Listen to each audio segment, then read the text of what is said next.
एक गांव में रामू नाम का एक व्यक्ति अपनी पत्नी के साथ रहता था।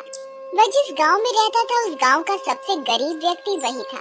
वो मजदूरी करके थोड़े बहुत पैसे ही कमा पाता था। उसके पास रहने को ढंग का घर भी नहीं था, खाने को 2 समय का खाना नहीं था और ना ही अच्छे अच्छे कपड़े थे। गांव वाले रामू और उसकी पत्नी की जरा भी इज्जत नहीं किया करते थे। जिस कुएं से बाकी गांव वाले पानी लेते थे, अगर उस कुएं से पानी लेने रामू या उसकी पत्नी चली जाती थी तो सभी उन्हें भगा दिया करते थे। एक दिन रामू की पत्नी बहुत उदास होकर रामू से बोली, हमारी क्या गलती है जो गांव वाले हमारे साथ ऐसा बर्ताव करते हैं? हमने तो कभी किसी का बुरा नहीं किया।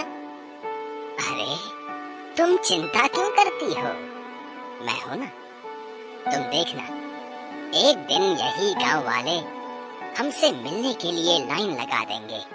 मजदूरी करके भी इतने पैसे नहीं कमा पाता हूँ जितना बाकी कमा लेते हैं, लेकिन तुम देखना, एक ना एक दिन हमारा भी सम्मान होगा।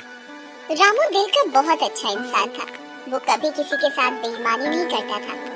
यही उसकी सबसे बड़ी खूबी थी। एक रात बहुत जोर की आंधी आई। रामू का घर कच्चा घर था, इसीलिए उसे डर लगने लगा कि कहीं उसका घर पानी के बहाव के साथ बह न जाए। रामू और उसकी पत्नी ने कुछ जरूरी सामान अपने हाथों में उठा लिए और पास ही अपने भाई के घर चलने लगे। रामू के भाई का घर पक्का था, इसीलिए रामू ने सोचा कि जरूरी सामान उसके घर में रख देते हैं। रामू हाथ में सामान लेकर अपने भाई के घर तक आया। रामू के साथ साथ उसकी पत्नी भी आई। भाई नीचे आ जाओ, कुछ काम है। रामू का भाई नीचे आया और बोला, क्या हुआ? इतनी बारिश में यहाँ क्यों आए हो? भाई तुम्हें मेरे घर का हाल तो पता ही है।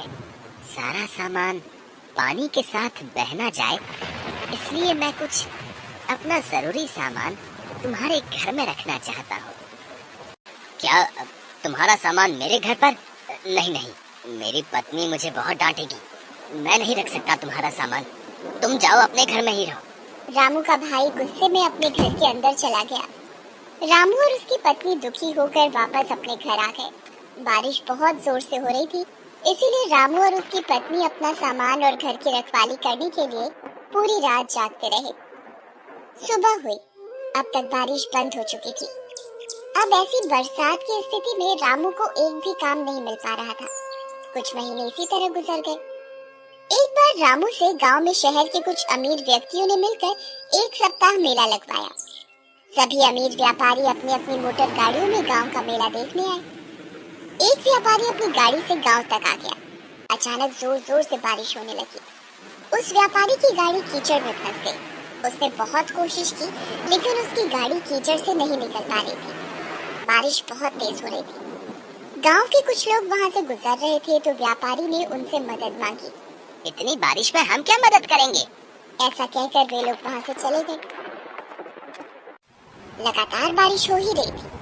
व्यापारी सभी को आवाज देकर बुला रहा था, पर सभी उसकी मदद करने से इनकार कर रहे थे। रामू सभी जगह से काम मांग कर निराश होकर घर लौट रहा था। बारिश बहुत तेज हो रही थी, इसीलिए वो दौड़ता हुआ घर की ओर जा रहा था। तभी उसने देखा कि एक गाड़ी कीचड़ में फंसी हुई थी। उसे मुसीबत में देखकर रामू गाड़ी के पास आया और वो कीचड़ से गाड़ी निकालने में मदद करने लगा। गाड़ी के पहिए कीचड़ में अंदर तक फंस चुके थे। साहब, इसके पहिए कीचड़ में अंदर तक धंस गए हैं। मैं पास से सारी कीचड़ हटाता हूँ, आप गाड़ी निकालने की कोशिश करें। थोड़ी मशक्कत करने के बाद गाड़ी के पहिए कीचड़ से निकल गए। गाड़ी थोड़ी आगे तक गई। रामू से देख रहा था। तभी अचानक से गाड़ी रुक जाती है और उसमें से एक व्यक्ति निकलता है और वो रामू के पास जाता है। हेलो, तुम कौन हो? मेरा नाम दीनानाथ है, मैं शहर में व्यापार करता हूँ। रामू उस व्यापारी को देखकर थोड़ा घबरा गया। जी, मेरा नाम रामू है। मैं कई सालों से इसी गांव में रह रहा हूँ। अच्छा, वैसे तुम बहुत अच्छे इंसान हो। पिछले आधे घंटे से मैं यहीं फंसा हुआ था। किसी ने मेरी मदद नहीं की, सिर्फ तुमने मेरी मदद की। तब जाकर मेरी गाड़ी इस कीचड़ से निकल पाई है। मैं यहाँ मेला देखने आया था। जी, कोई बात नहीं। दूसरों की मदद करना तो हमारा फर्ज है। अब बारिश रुक चुकी थी। रामू वहाँ से जाने लगा। रुको रामू, मुझे अपने घर नहीं ले जाओगे क्या? नहीं साहब, मुझ जैसे गरीब के घर जाकर आप क्या करोगे? मेरे घर में चारों ओर पानी ही पानी भरा है। आप मेला देखने जाइए, मैं घर जाता हूँ। अब तो मैं एक बार तुम्हारे घर चलकर ही रहूंगा। जी, अब आप इतना कह रहे हैं तो चलिए। रामू दीनानाथ को अपने घर लेकर आ जाता है। रामू की पत्नी पानी से बचकर एक और चारपाई पर बैठी थी।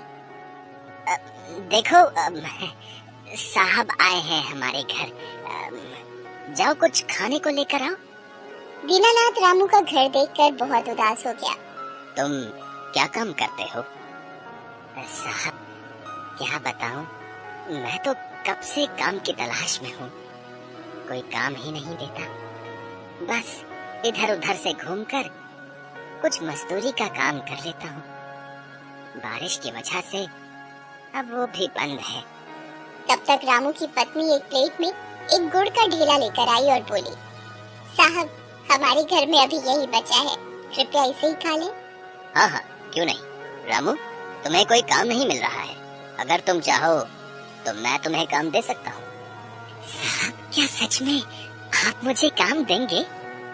शहर में मेरे पास बहुत से काम होते हैं, सोच रहा था कि किसी ऐसे व्यक्ति को अपने साथ रख लूं जो मेहनती और ईमानदार हो। तुम्हें देखकर मुझे ऐसा लगता है कि तुम में ये दोनों गुण हैं। साहब कैसे काम करना होगा, कहाँ काम करना होगा, आप ये सब मुझे बता दीजिए, मैं आपके साथ काम करने के लिए तैयार हूँ। कोई जरूरत नहीं है इस घर में रहने की, और मैं तुम्हें कुछ दिनों बाद लेने आऊंगा। तुम मेरे साथ शहर में काम करोगे और वहीं रहोगे। मैं तुम्हें नया घर दिलवा दूंगा। यह सुनकर रामू और उसकी पत्नी दोनों बहुत खुश हुए। रामू ने पूरे गांव में घूम घूम कर इस खुशी को गांव वालों को बताया, पर गांव वालों को उसकी बात पर विश्वास नहीं हो रहा था। कुछ दिनों बाद दीनानाथ अपनी गाड़ी लेकर गांव आया और रामू के घर के पास रुका। रामू, सारा सामान तैयार है ना? चलो चलते हैं।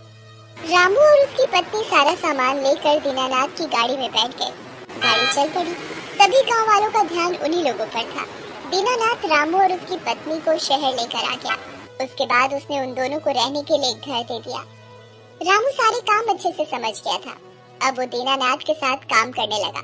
रामू का घर बहुत ही सुंदर था और रामू अब पैसे भी अच्छे खासे कमा लेता था। धीरे धीरे करके सभी गांव वाले रामू और उसकी पत्नी से मिलने और उनके घर को देखने के लिए शहर आने लगे। जिस भाई ने रामू के सामान को रखने से मना कर दिया था, अब वो रामू को भाई भाई कहता नहीं थकता था।